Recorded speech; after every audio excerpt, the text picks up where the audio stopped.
दोस्तों मैं सत्यम मिश्रा और आप देख रहे हैं टीसी लर्नर्स का यूट्यूब चैनल। जिन भी अभ्यर्थियों का सीटेट जो है परीक्षा क्वालिफाई नहीं हो पा रहा है दोस्तों, या बार बार एग्ज़ाम देते हैं फेल हो जाते हैं, तो उन सब के लिए वीडियो बहुत ही ज़्यादा महत्वपूर्ण है।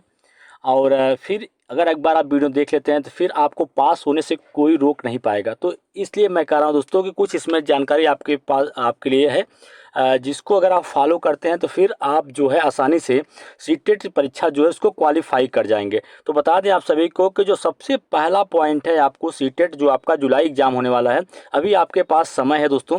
तो समय रहते कुछ चीज़ें हैं जिसमें आप सुधार कर लीजिए, फिर आप हाँ एग्ज़ाम जो है आसानी से क्वालिफाई कर जाएंगे। तो सबसे पहली चीज़ें जो है आपको ध्यान रखना है कि जो इनका सिलेबस है, ठीक है, सिलेबस बहुत ही ज़्यादा महत्वपूर्ण है।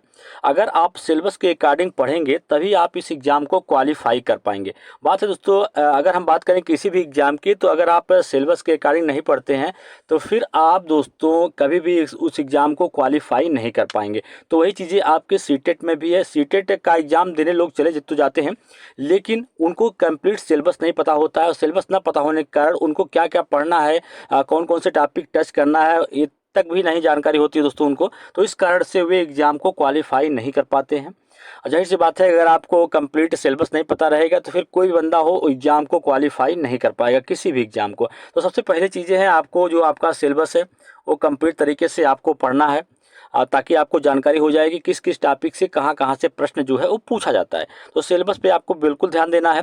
दूसरी चीज़ जो है आपको ध्यान देना है वो आपके PYQ, प्रीवियस ईयर का जो क्वेश्चन है दोस्तों, उसको अच्छे से एनालाइज करके पढ़िए। प्रश्न पहले आप सॉल्व करिए प्रत्येक प्रश्न को, ठीक है। फिर उसके बाद जिस प्रश्न में आपको दिक्कत हो उस प्रश्न को फिर डीपली पढ़िए, ठीक है। उसमें कहाँ से कमी हो रही, क्यों आप उसका जवाब नहीं दे पा रहे हैं, तो एनालाइज करके प्रत्येक प्रश्न को आप सॉल्व करिए प्रीवियस ईयर का, और एनालाइज करके, ठीक है, कहाँ पे गलती हो रही है, कहाँ पे किस चीज़ पर ध्यान देना है, इत्यादि चीज़ों पर आपको बिल्कुल ध्यान देना है, ठीक है। अभी तक जितने भी प्रीवियस ईयर के प्रश्न हुए हैं सबको दोस्तों मार्केट से आप ले आइए और सभी प्रश्नों को पढ़िए, ठीक है, और प्रत्येक प्रश्न को एकदम केयरफुल तरीके से, ठीक है। तो फिर आपकी तैयारी जो है अच्छी है, क्योंकि आपको बता दें दोस्तों कि जो आपका सीटेट है वो PYQ हमेशा रिपीट करता है। प्रीवियस ईयर के कुछ क्वेश्चन दोस्तों आपके हर एक पेपर में आपको देखने के लिए मिलते ही हैं। तो यहाँ पर दूसरी चीज़ जो है आपको PYQ लगाना है।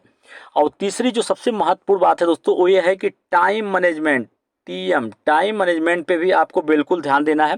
अगर आप दोस्तों सीटेट एग्ज़ाम देने जा रहे हैं तो वहाँ पे टाइम मैनेजमेंट बहुत ही ज़्यादा महत्वपूर्ण भूमिका निभाएगा, क्योंकि सीटेट में जो भी प्रश्न पूछे जाते हैं सभी प्रश्न दोस्तों हैं लॉन्ग होते हैं, बड़े बड़े प्रश्न होते हैं, ठीक है। और उनके जो आंसर भले छोटे होते हैं लेकिन प्रश्न जो होते हैं काफ़ी बड़े होते हैं। तो प्रश्न को पढ़ने में ही काफ़ी लंबा समय लग जाता है। इस कारण से काफ़ी बच्चे सिर्फ टाइम मैनेजमेंट के कारण ही फेल हो जाते हैं, क्योंकि उनको दोस्तों कंप्लीट टाइम मैनेजमेंट का ध्यान नहीं होता है। प्रश्न आधा सॉल्व करेंगे तो पता चलेगा कि उनका जो है 1 घंटा बीत गया है, 2 घंटा बीत गया है। तो इस चीज़ का भी आपको बिल्कुल ध्यान देना है। अभी से प्रैक्टिस सेट सॉल्व करिए, तो वहाँ पे टाइम लगा के सॉल्व करिए कि हमको 2 या 2.5 घंटे या 3 घंटे जो भी है उसने में हमको अपना जो प्रश्न है पूरा प्रश्न कंप्लीट करना है। उसी में आपको OMR शीट जो है वो भी फिल करना है। तो इत्यादि चीज़ों पर आपको बिल्कुल ध्यान देने की ज़रूरत है। तो सिर्फ इन 3 चीज़ों को दोस्तों आप अगर फॉलो कर लेते हैं अच्छे से, अभी आपके पास समय है, तो फिर आप जो है एग्ज़ाम को क्वालिफाई कर जाएंगे। और जितना हो सके उतना ज़्यादा प्रैक्टिस सेट जो है वो सॉल्व करने की कोशिश करें।